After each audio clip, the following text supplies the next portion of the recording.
நம்ம பார்க்க போகிறது seasonal fruit drink. Seasonal fruit ட்ரிங்க்னா என்ன, அதுக்கு தேவையான பொருட்கள்: மாம்பழம், ரூஅப்ஸா, பாதாம் பிசினி, சியா சீட்ஸ், பால். இப்போ எப்படி செய்கிறதுன்னு நம்ம பார்க்கலாம். இப்போ எவ்ரி சீசன் நம்ம ஒரு பழம் வருது நம்மளுக்கு. ஸோ இப்போ நீங்கள் பார்த்தீங்கன்னா மாம்பழம் இருக்குது, வேறு கிர்னி பழம் இருக்கும், எல்லாமே இருக்கும். ஸோ இது மாம்பழம்னா எல்லாருக்குமே பிடிக்கிற ஒரு விஷயம்.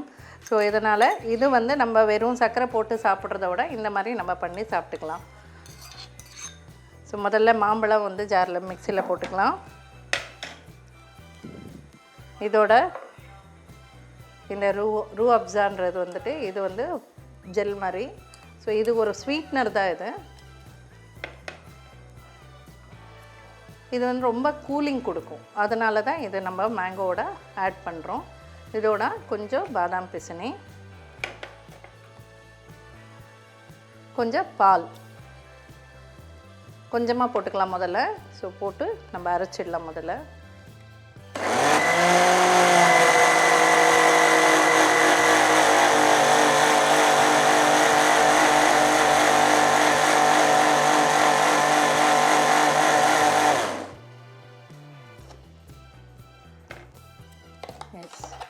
பார்த்திங்கன்னா இந்த மாதிரி நல்லா பேஸ்ட் ஆகிடுச்சு. ஸோ இப்போ நம்ம பேலன்ஸ் பால் இருக்கு இல்லையா, இன்னும் கொஞ்சம் அதை கொஞ்சம் எக்ஸ்ட்ராவாக ஆட் பண்ணிக்கலாம். ஸோ இதில் ஸ்வீட் எல்லாம் தேவையில்லை, மேங்கோவே ஸ்வீட்டு தான். அவ்வளோதான், ஜஸ்ட்டு மிக்ஸ் பண்ணிட்டா போச்சு.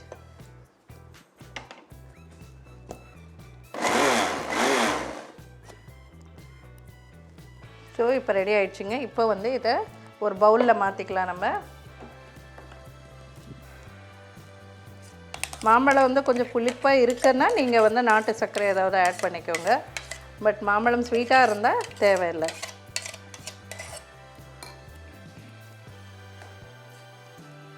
இதோட சியா சீட்ஸ் நம்ம இதில் ஆட் பண்ணிக்கலாம்.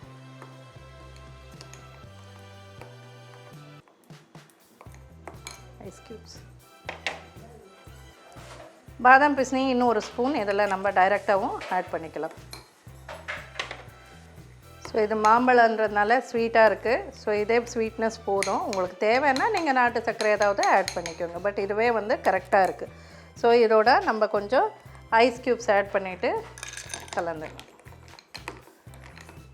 அவ்வளோதாங்க. ஸோ இதை நம்ம ப்ரெசென்ட் பண்ணிடலாமா? இந்த கிளாஸில் போட்டு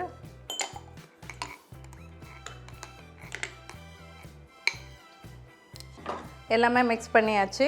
ஸோ ஜூஸ் ரெடி ஆகிடுச்சு. ஸோ இது இப்போ நான் மேங்கோ போட்டு பண்ணியிருக்கேன். நீங்கள் மேங்கோக்கு பதிலாக கிர்னி பழம் ஆட் பண்ணலாம். கிர்னி பழம் ஆட் பண்ணிங்கன்னா கொஞ்சம் நாட்டு சர்க்கரை ஆட் பண்ணிக்கோங்க. அதில் தித்திப்பு இருக்காது, அதனால் நாட்டு சர்க்கரை நீங்கள் ஆட் பண்ணிக்கலாம். இல்லைன்னா வாட்டர் மெலன் ஆட் பண்ணிக்கலாம். ஸோ உங்களுக்கு இப்போ சீசனல் ஃப்ரூட்ஸ் என்னென்ன இருக்கோ அதை நீங்கள் பசங்க அப்படியே கொடுத்தா சாப்பிட மாட்டாங்கன்னா இந்த மாதிரி நீங்கள் கொடுத்து டேஸ்ட் பண்ணலாங்க. ஸோ இவ்வளோதாங்க. ஸோ இது ரெடி ஆகிடுச்சு. சீஸ்னல் ஃப்ரூட் ட்ரிங்க் ரெடி ஆகிடுச்சு. நான் இன்றைக்கி மாம்பழம் யூஸ் பண்ணியிருக்கேன். நீங்கள் வேறு ஏதாவது ஃப்ரூட்டுனாலும் நீங்கள் யூஸ் பண்ணிக்கலாம். நீங்களும் இதை செஞ்சு பாருங்கள். நாளைக்கு இன்னொரு டிஷ்ஷோடு உங்களை சந்திக்கிறேன். நன்றி, வணக்கம்.